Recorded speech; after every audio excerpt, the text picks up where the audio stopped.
이기는 쪽으로 줄을 선다 뭐 이렇게 저는 들립니다. 한덕수는 그래서 이제 그렇죠. 정치권에서 조절 가능하다라고 보면 자 김건희 특검도 통과, 내란 특검 통과, 상설 특검 이번에 이제 통과.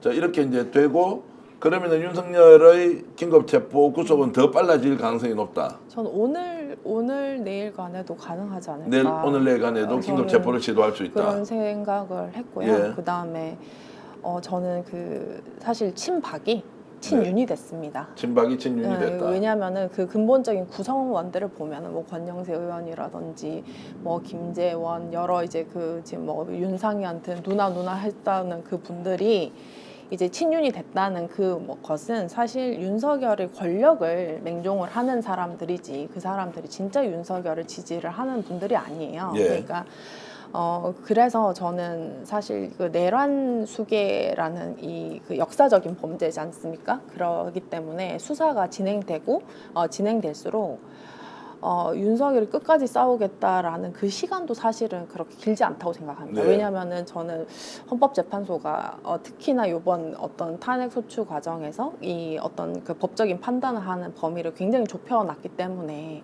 이것을 어떤 뭐 헌법재판소의 어떤 그 재판을 개시를 한 이후에 몇 번의 어떤 뭐 재판 이후에는 바로 이제 어떤 판결을 내리지 않을까. 이게 오히려 역사상 가장 빠른 탄핵의 판결이 될 수도 있다라고 생각을 하고 그렇기 때문에 이 판결이 좁아질수록 친윤이라고 했던 그 과거의 어떤 그 대통령 권력을 추종하던 그 세력들은 사실 어떻게 보면은 빨리 사라지는 그 권력이기 때문에 네.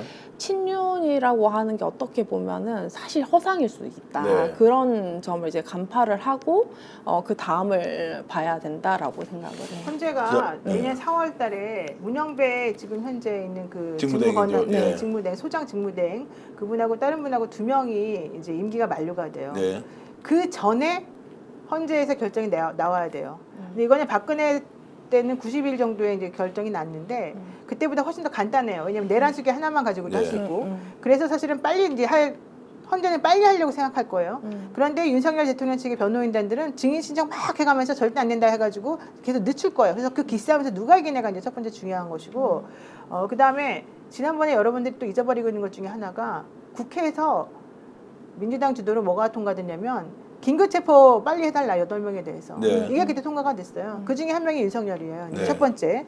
게다가 김용현 씨가 나는 수괴가 아니다. 나는 우두머리가 아니다. 이런 얘기를 계속해서 하고 있고요. 검찰에서 진술 거부를 하고 있습니다.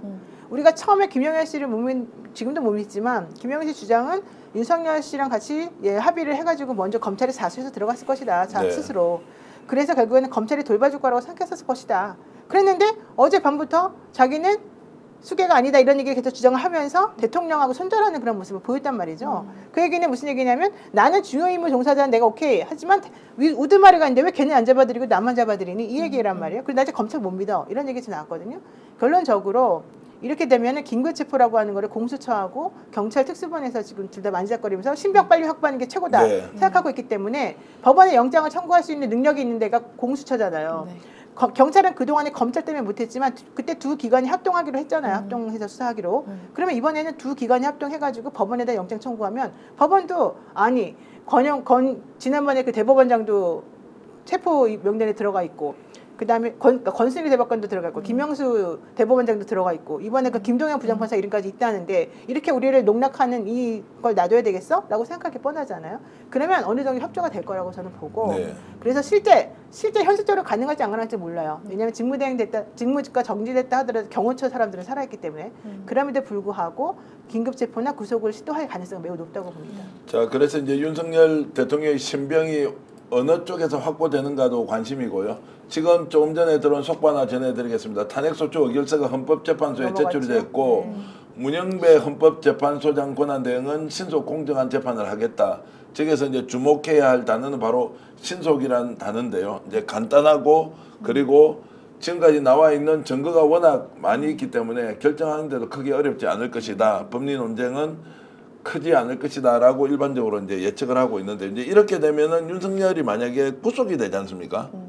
그러면 헌법재판소도 영향을 받습니까? 전혀 받지 않습니까? 어떻습니까? 이 당연히 문제는 받죠. 받죠. 내란죄로 어쨌든 법원에서 1차적으로 자 구속의 필요성이 있다라고 인정하는 거니까 그렇죠. 그러면 훨씬 더 이 부분은 헌법재판소에서 결정을 내리기가 쉬울 것이다. 부담이 덜해지는 건데 예. 그러면 윤석열 대통령 측 사람들은 또 이렇게 한다고 했죠. 제가 어제 말씀드린 것처럼 헌법재판소법 51조를 들어가지고 뭐 다른 사건이 있을 경우에는 이것은 어, 지금 심리를 하지 않을 그렇게 수 있다. 요청하겠다는 거고. 네. 그런데 네. 내가 아는 손준성이 문영배 그러고 소장은 절대 문영배 소장 직무대행은 절대 그거를 용인할 사람이 아니에요. 네. 자 지금 김용현 전 국방부 장관도 이제 내란의 공범이다 주요 종사자이긴 하지만 실제로는 윤석열이 있다라고 하고 진술 거부를 하고 자 손준성 이번에 고발 사주 사건과 관련해서 본인은 2심에서 무죄를 받았는데 무죄를 받은 이유가 내가 아니고 윗선이 있다. 네. 그렇죠. 검찰총장이 있는 거 아니냐. 네. 그러면 그때 검찰총장이 바로 윤석열이에요. 네, 자 이제 맞습니다. 이 부분을 또 연결시켜 보면 더욱더 윤석열은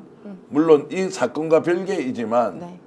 연결이 돼 있다 이렇게 볼 수 있지 않습니까? 그렇고요. 지금 아마 상고가 될 겁니다. 네. 그리고 지금 이 헌법 51조의 어떤 그 부분에서 손준성 그 피고인이 먼저 이제 써먹은 방법이에요. 자신이 사실 손준성 검사도 탄핵을 당했는데 자신이 어떤 형사재판 중이다 보니 이것이 이제 그 최종심이 될 때까지 탄핵 심판을 미뤄달라 이렇게 요청을 해서 그때 당시에는 받아들여졌습니다. 그래서 지금 이 손준성은 이제 그 탄핵 심판이 지금 중지가 되어 있고요. 네. 그것을 이제 노리는 것 같은데 사실 결이 다르지 않습니까? 손준성이 내란을 저지른 건 아니잖아요. 네. 그렇기 때문에 그런 주장은 사실 재판부에서 받아들여질 리가 없고 저는 생각보다는 굉장히 단호하고 빠른 어떤 판단들이 있지 않을까 생각합니다. 네. 이재명 민주당 대표가 지금 탄핵 소추안 가결 직후에 이제 우리 앞에 더 크고 험한 산이 기다리고 있다면서 헌법재판소의 파면 처분이 빨리 이루어질 수 있도록 국민 여러분들이 함께 싸워주길 바란다라는 것. 헌법재판소의 시계도 이제 돌아가고 있고 이것이 이제 전반적으로 정치의 안정화 그리고 시장의 안정화 이런 쪽으로 가야 하는데 월요일 날 아마 국제사회에서 우리나라를 어떻게 보는지 그리고 지금 시장의 동향이 안정화 쪽으로 갈 수 있느냐 없느냐 이런 부분들까지 동시에 생각을 해보면 굉장히 중요한 기로에 섰다. 불확실성은 상당 부분 제거가 되었다라고 볼 수 있을 것 같고요. 그렇죠. 지금 혹시 지금 여의도 상황을 좀 알 수 있는 좀 집회 장면이 있으면 같이 화면을 좀 띄워주시면 좋겠고요. 자 그러면은 민주당에서는 지금 이제 어쨌든 일단 이제 가결을 시켰습니다. 성공을 했고 아까 이제 이제 대국민 담화 뭐 이런 형식으로 발표를 하던데 민주당이 이제 사실상 제1당으로서 국정 운영에 국회에서는 책임을 져야 하는 위치에 가 있으면 이제 일거수일투족이 굉장히 중요하고 이재명의 리더십 그리고 원내대표단을 비롯한 국회의원들의 행동 하나하나가 굉장히 이제 중요한데 잘할 수 있을 것 같습니까? 저는 이거 되게 중요한 지적이시라고 예. 생각하는데 민주당은 자기네가 잘해가지고 지금 이렇게 된 게 아니라는 거를 알아야 되죠. 물론 당연히 이번에 탄핵 국면 관련해서 매우 잘했고 비상계엄 선포한 것과 관련해서 절차 잘했고 22대 국회의원들이 특히 열심히 이런 거는 맞는데 이제 그것과 별개로 실제 이 탄핵 국면까지 가게 된 거는 윤석열의 자충수 때문이고 네. 국민의힘이 국민을 너무 무시했기 때문이 가능성이 매우 높지 않습니까?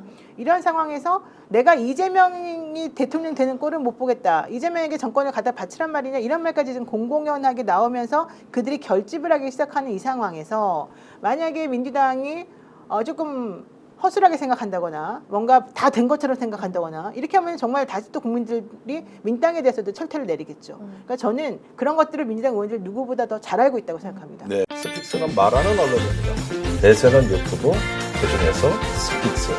좋아요, 댓글, 구독, 알림 설정. 여러분이 저희를 사랑해 주시고 우리가 여러분을 사랑하는 4가지 방법입니다.